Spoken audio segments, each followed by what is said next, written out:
We've reported on the so-called American Rescue Plan and how it's really a blue state bailout, but it's even worse than that. There are strings attached to the over $300 billion given to states and localities. One of them is no new tax cuts. It actually stops states from doing tax cuts. Here to discuss all of that and more, Tennessee Senator Marsha Blackburn. Let's get to Biden's bailout in a second, but I just love your reaction to the news we reported at the top of the show.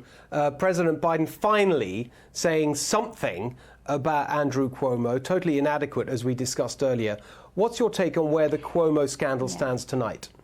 I tell you, I think you're exactly right. It is inadequate, and there are growing calls by a bipartisan group of legislators at the local, state, and federal level who are calling for him to resign. And probably he should be listening more to the people that are there in Albany and spending less time trying to plead his case across the country. Yeah, I think a lot of people will agree with that, and not just Republicans. That's what's interesting about this, the way Democrats are finally weighing in. But still nothing from Vice President Harris, as I noted earlier, the great champion of the Me Too movement. You'll remember that from those hearings. Senator, let's talk about the bailout bill. It seems to me that this particular aspect of it, the requirement that if states take any of the bailout money, then they are forbidden or can be stopped by the Treasury Secretary from implementing tax cuts in their states. That is a blatant federal power grab. That's like very blatant. But it seems to me the whole thing is a federal power grab. Yes, you're exactly right. It is a federal power grab.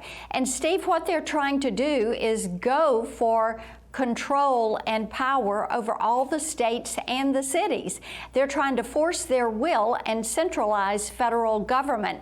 So this is the way they're going about it. And if you take the money, then you cannot cut taxes. Now, the reason they're doing this, I think, is because you have several state legislatures this year that are trying to do what Tennessee did probably 20 years ago, which is to make certain that we never have a state income tax, and even putting it in our state constitution in 2014 in the form of an amendment.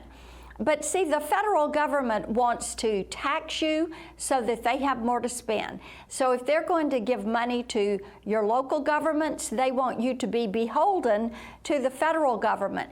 So it doesn't matter if it is telling you how you can tax, when you can tax. It doesn't matter if it's telling you how you're going to run elections. It doesn't matter if it's about gun rights. What they're trying to do is take control and micromanage every city, every county, and every state in this country.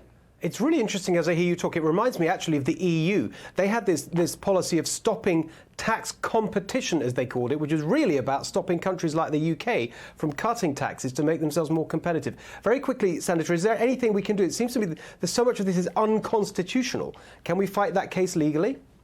You're going to see some of the states that will take this to court, as well as they should. And then legislatively, you'll see us begin to go back in and file legislation to pair some of these provisions that were stuck into this bill in order to give the Democrats control. What they want to do is to dominate, to make it impossible for there to be a two-party system.